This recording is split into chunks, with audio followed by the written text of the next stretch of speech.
So here's our virtual class expectations we view at the beginning of each class.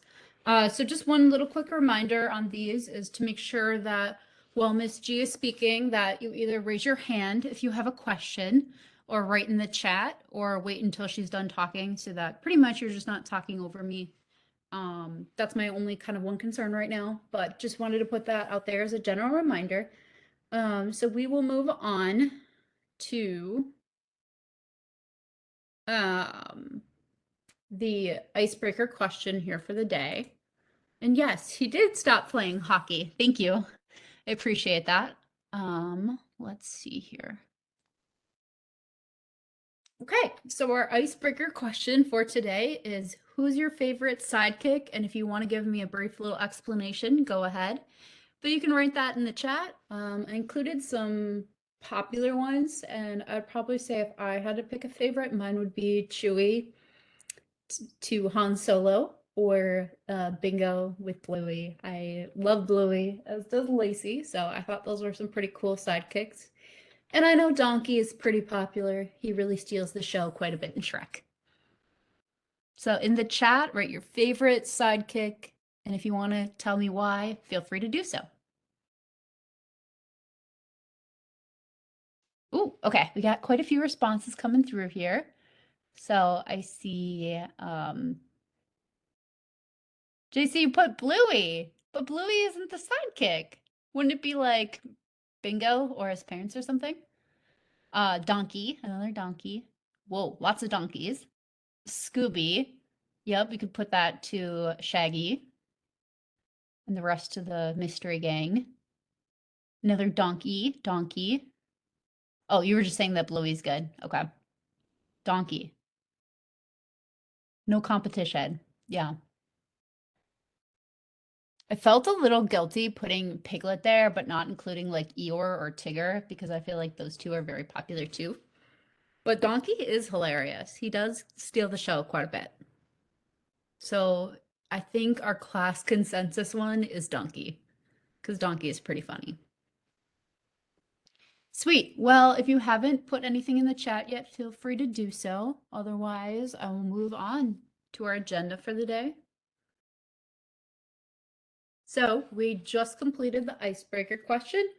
And then the two things we're going to be doing today is we're going to be looking at our assignments for global studies, seeing if there are any questions on those or if there's anything needed for that.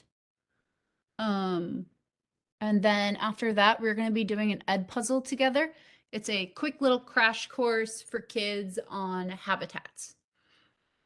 So are there any questions before we get started? Otherwise, give me a thumbs up if you're ready to go.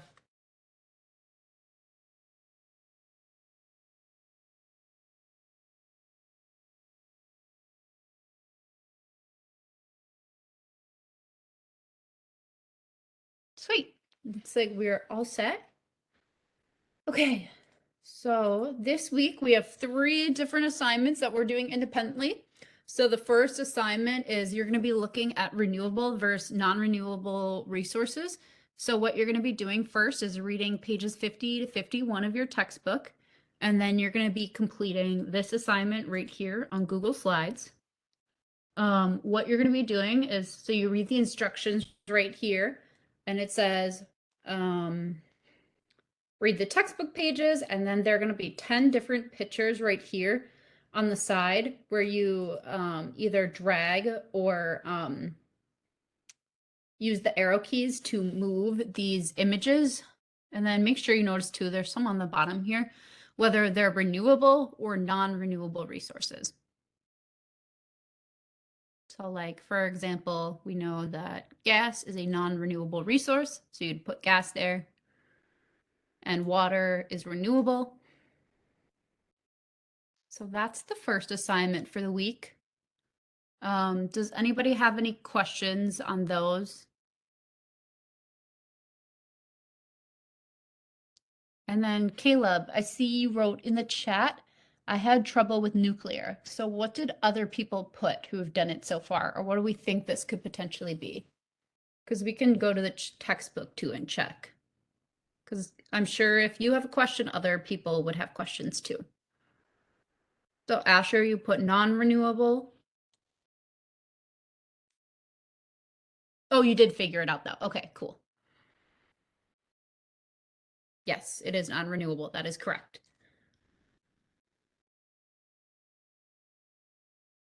Okay, looks like we're ready to move on to the second assignment. So the second assignment is a little bit of a bigger, more intensive assignment than the first one. So what we're going to be doing for this one is you're looking at a different habitat. So you're going to be researching and learning about a local one. I put some state resources on here to help you if you needed those. So I'm going to put those in the chat for you right now.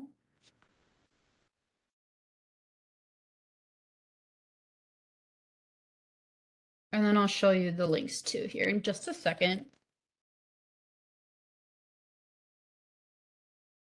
Is anybody else having troubles hearing me?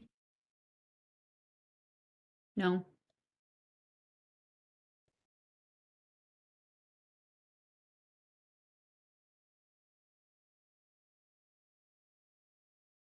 Okay, 1 second. I'm going to try to fix that quick for JC.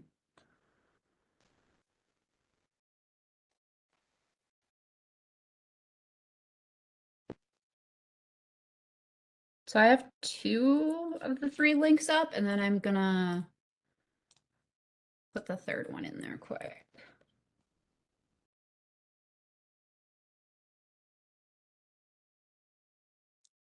Okay, so I have the 3 links in the chat there for you.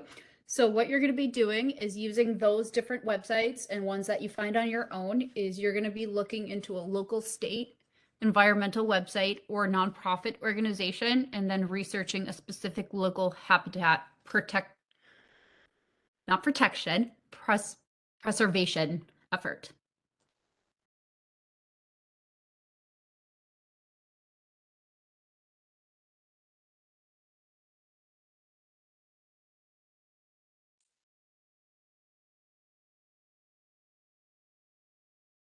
Okay, JC, welcome back. Can you hear me?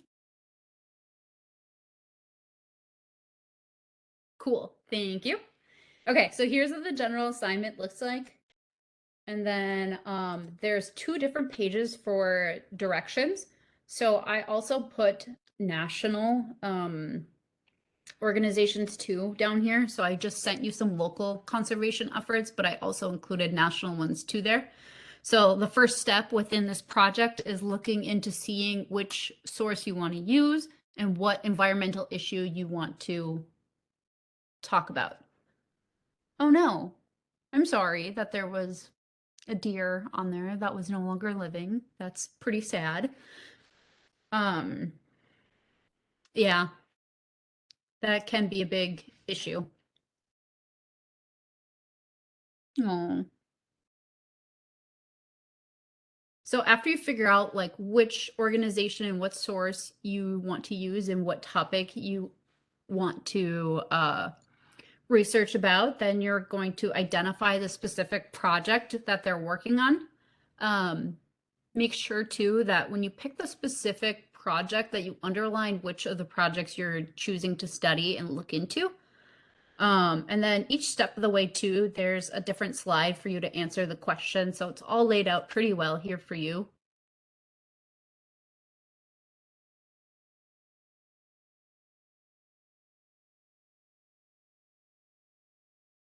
Okay, so going back, so step number 3, you're going to be taking different notes about the project of your choice. And then you're going to be recording that information there. And then for 4 and 5, you're going to be writing a conclusion about it and then adding images. So are there any questions about this assignment before I move on?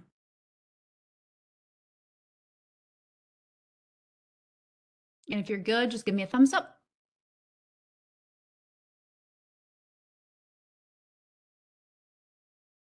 Thank you. Awesome.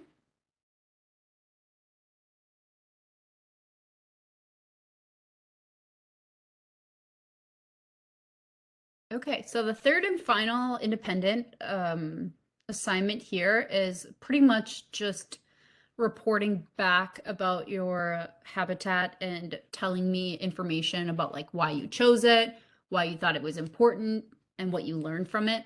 So you're just completing a Flipgrid.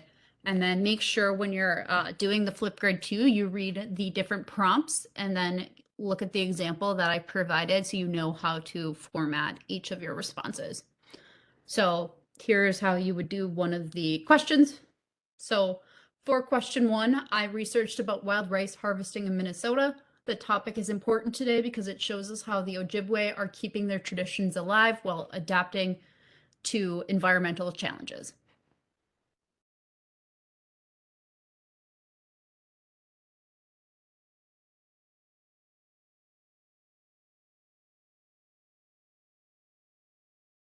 So that is it for the assignments for the week. If there are no questions, I will move on to our Flipgrid and then our Flipgrid to our Edpuzzle for today, and then we'll be all done. Are there any questions about any of the 3 assignments? And if you are good, just give me a thumbs up or write no in the chat. No questions. Thanks, Andy.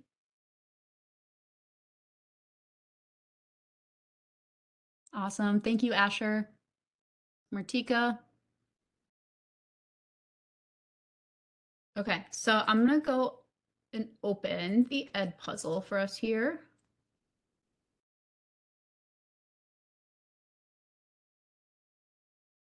So while I'm opening this too, I'll show you how to get to it. So you go to our Class Connect folder, and then you're going to see within the Class Connect folder, there is a pink folder that says Miss G's Class Connect recordings and assignments.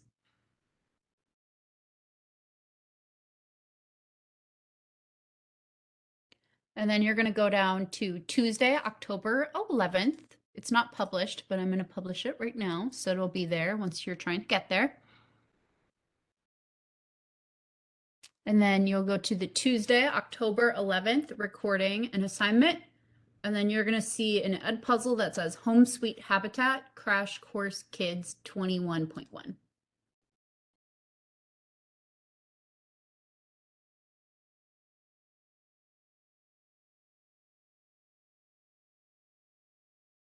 But yeah, it's very important that you drink water.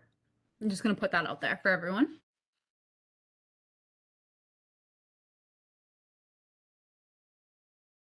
Assignment, right? What was that, Rand? Is this a makeup assignment? It's not like a makeup assignment, but it is in that folder where the makeup assignment normally goes. Yes. But do we get extra points if we do that? No, like this is what we are doing to get your points for today. Oh, so just even us, like the ones that are in the Class Connect or What was that? the I'm ones, sorry, I'm having a really hard time hearing you. oh, the ones that attended the Class Connect? We don't have to do Everybody has to do this. Oh. So yes. So those who do not attend the Class Connect live, they're just going to do it independently on their own time. Does that make sense? Yeah. Oh no, Asher, I'm sorry about your painting. Okay, so right now we have 13 people in the Class Connect. So there should be 13 to do the crash course. Okay, that's good though.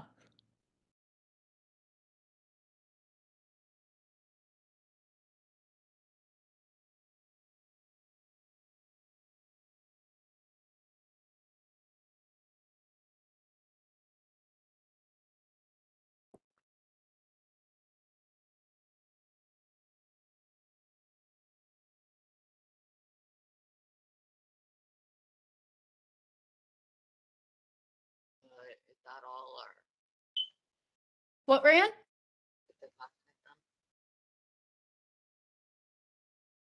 Could you write it in the chat? I'm sorry, I'm having a really hard time hearing you.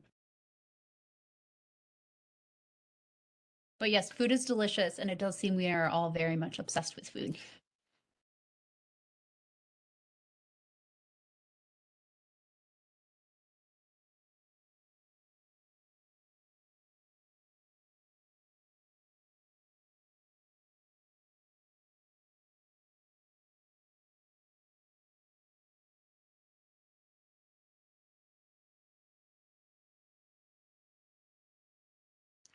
I do have one really quick question. Would somebody mind like raising their hand just to like say something really quick? I want to see if my computer is having some issues. You want one of us to talk to you real quick, or?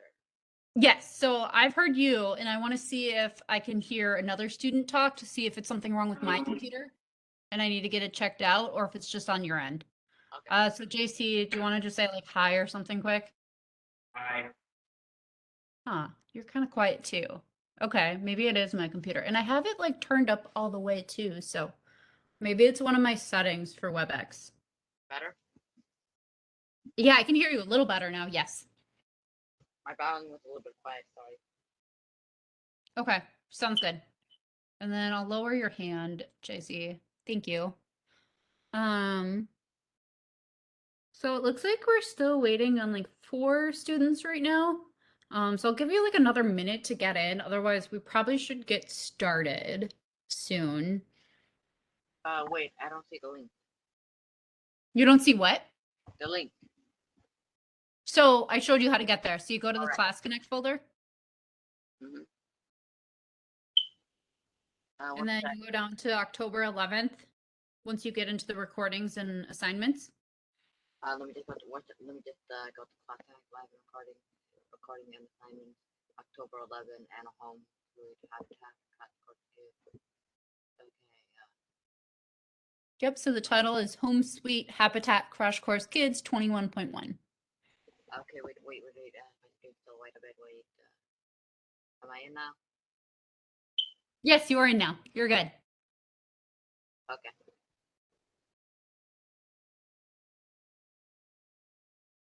So is it basically like one of those ed puzzles we usually do? We just answer Yeah. it So during pretty topic. much it'll be the same thing. We're just all doing it together live. Is the only difference. Okay, I'm gonna get started. So if you're not able to do it right at this second, you can just go in and do it after this Class Connector when you have time. You'll still have the opportunity to complete it. So just follow along and watch, and then you can write down the answers.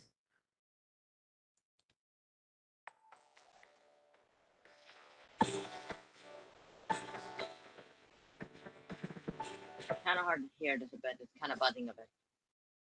Picture a polar bear in the desert. No, what you're imagining is way too cute. Take off the sunglasses and the swim trunks. There, he's hot, he's hot. Is it going okay so far? Like, is it glitchy or can you hear it? I mean, I can hear it, but sometimes I kind of hear some minor buzzing. Okay, that's fine.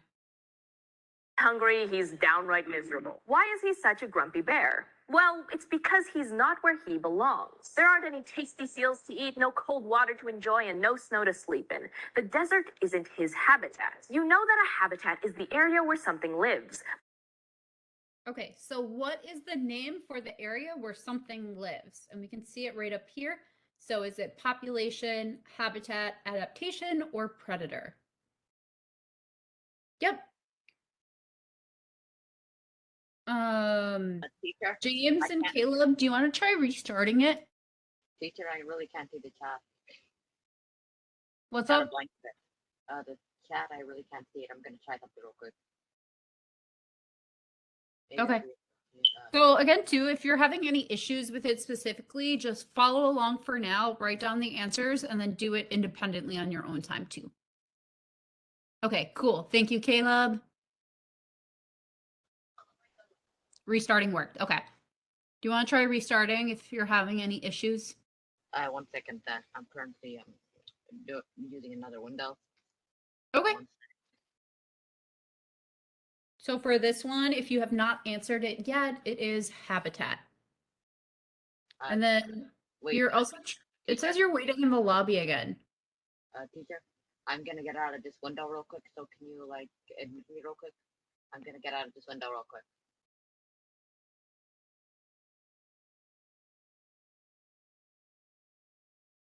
Teacher, Yes? like I'm gonna wait. It says the host or co-host has removed you from the lobby. Oh, were you trying to? Okay, get back in. Sorry, I thought that was an accident. Okay. I'll kick this one off once you get in for the other one. If it still doesn't work, Are we supposed to be able to be answering the questions? Yes, you should be able to answer the questions. So if you're not able to answer the questions, just follow along, write down the answers, and then just do it independently on your own time with the answers. Yeah, it doesn't really matter. The only thing I can really see is the chat. One sec. I'm just gonna try something. Okay, yeah, I can see the chat now.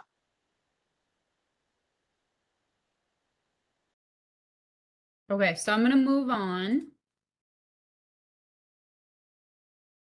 But from polar bears to porcupines, animals don't just need a place to live. They also rely on the other living and non-living things around them to survive. And life looks different in different places around the world. So, what makes a habitat a home?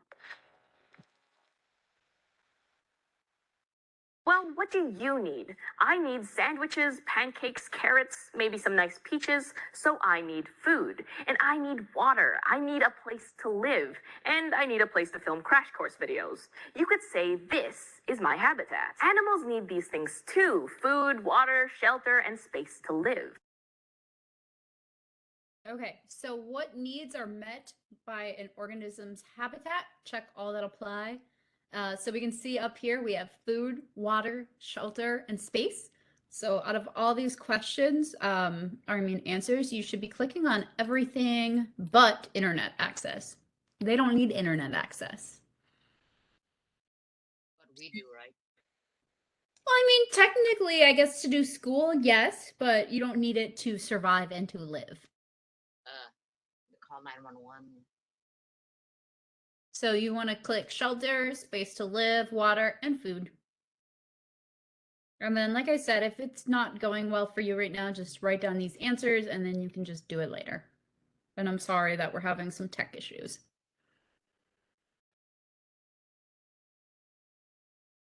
For animals, their food comes from their neighbors, the other living things in their habitat. You know that plants and animals all fall somewhere along the food chain, which is a model we use to describe the flow of energy between living things. Okay, what is the name for the model used to describe the flow of energy between living things? So the prey, habitat, ecosystem, or the food chain? And as we can see from the video, it is a food chain. So the higher up on the food chain you are, the more things that you eat below it.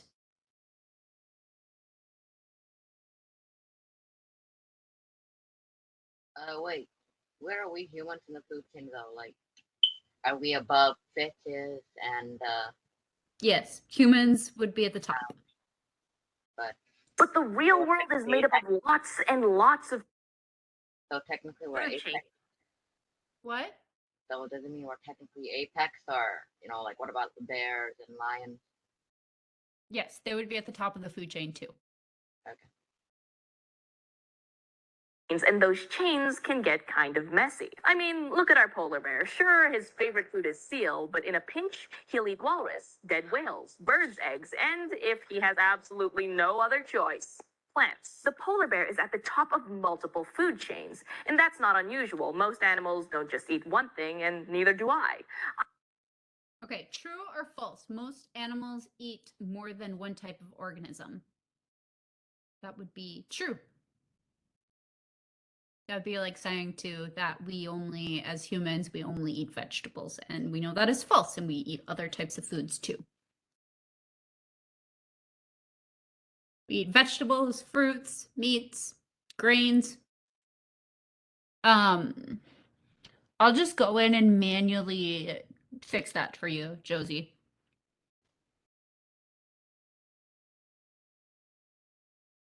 I'm at the top of the pancake food chain and the carrot food chain. It just so happens I prefer pancakes. So you can see how food chains are actually all tangled around with each other, with many different ones overlapping, kind of like a web. So we call this a food web. Food webs are... Okay, so a food web, a big tangled system that includes every plant and animal in a habitat. So we know that a food web is the name of these overlapping food chains. So you're going to click the first one.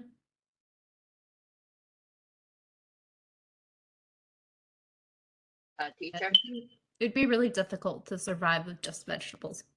You might not be able to get all the proteins and sources of nutrients you need. Yes.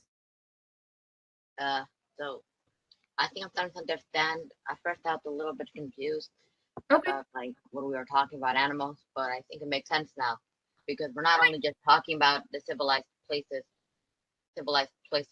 We're also talking about the boundaries, the outside, Mm-hmm. right? Like, Like the uh, habitats too. yes, that's been our focus of this Ed Puzzles, specifically on habitat and other So, things involved so within. we're not just focusing on the civilized places where people live, right? In this specific instance, no. Okay.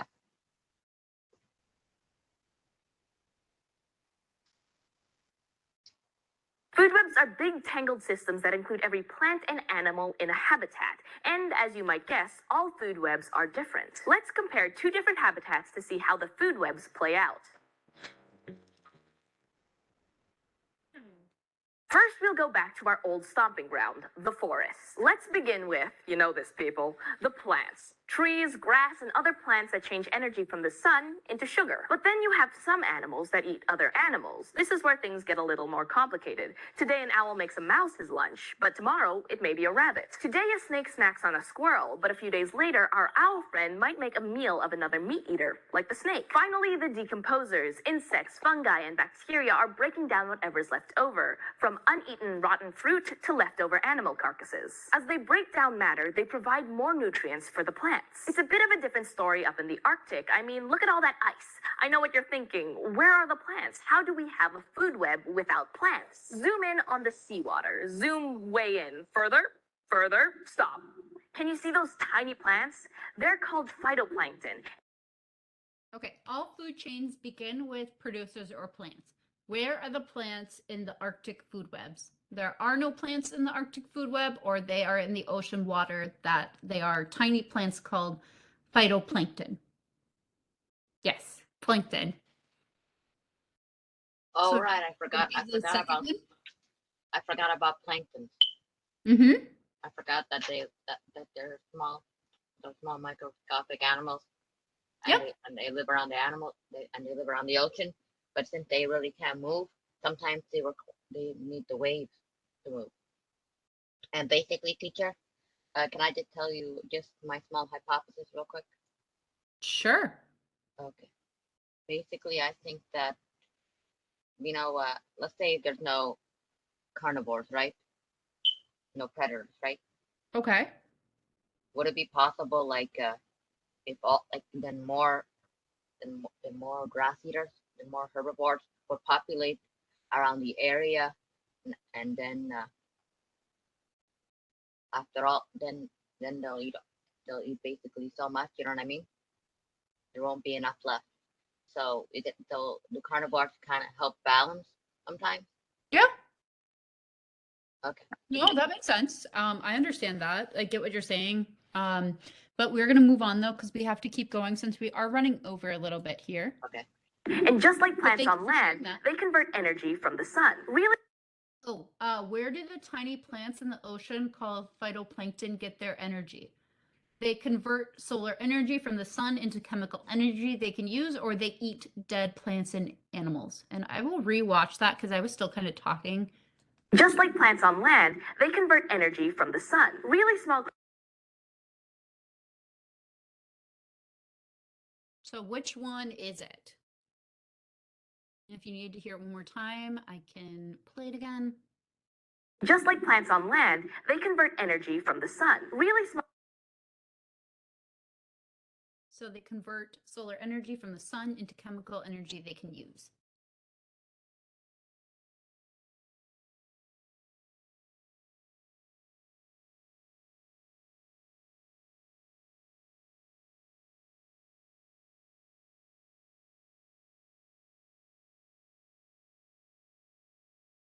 Really small creatures called zooplankton eat the phytoplankton, and all kinds of small fish dine on the zooplankton. Larger fish eat the smaller fish. There are big marine mammals too. Beluga whales eat fish, while humpback whales eat the tiny plankton and krill. And what else eats fish? Seals. That's our polar bear's favorite food, but up here you can't afford to be picky, so we may have to nibble on some whale carcass if necessary. As for decomposers, there aren't many bugs or earthworms in this cold climate. There are bacteria, but since it's so cold, the decomposers break down matter much more slowly than in the forest. So you can see, food webs and the ecosystems that support them look different in different parts of the world, depending on the habitat conditions. Flat or mountainous land, more or less water, these seemingly small changes in habitats affect what kind of plants and animals live there. Up in the Arctic, a polar bear has the right conditions to keep him happy. First, he fits into his food web perfectly. The food that's available to him has enough fat and protein to keep his energy up. Second, he fits into his habitat perfectly. He has the body adaptations to not just survive, but feel really comfortable in the super cold. A polar bear isn't built to survive in the desert or the forest. So let's put our poor polar bear back where he belongs. I was starting to feel bad for the guy.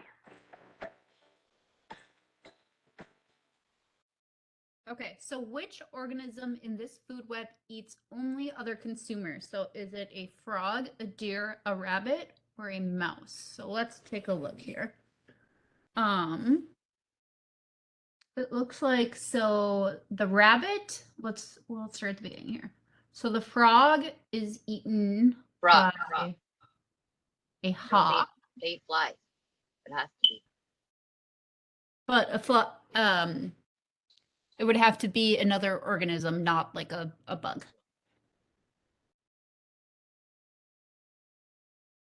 Okay, I'm still looking here.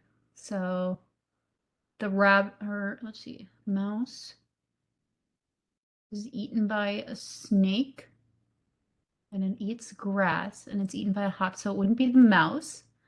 The rabbit eats the grass and is eaten by a hawk and a mountain lion. A deer eats grasses and trees and is eaten by a mountain lion.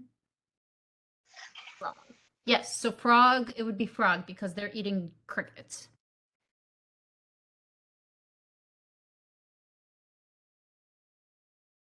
So even though the frog is eaten by a hawk, it also eats crickets.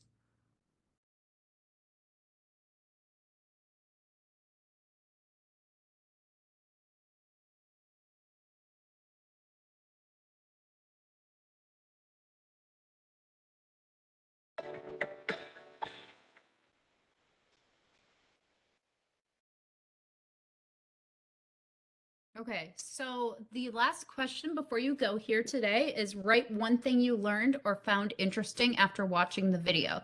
And your response should be at least one complete sentence. So are you still able to answer that right now? I don't know if I was supposed to hit the continue button. Oh, uh-oh.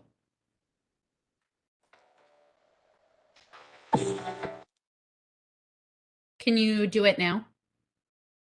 I can't really read what I learned. Okay, cool. Oh, now I can. Okay. I will leave it right here for everyone to answer. And then when you are all done, just write that you're done and that you're leaving and make sure you say goodbye before you head out today. And then I will also end the recording.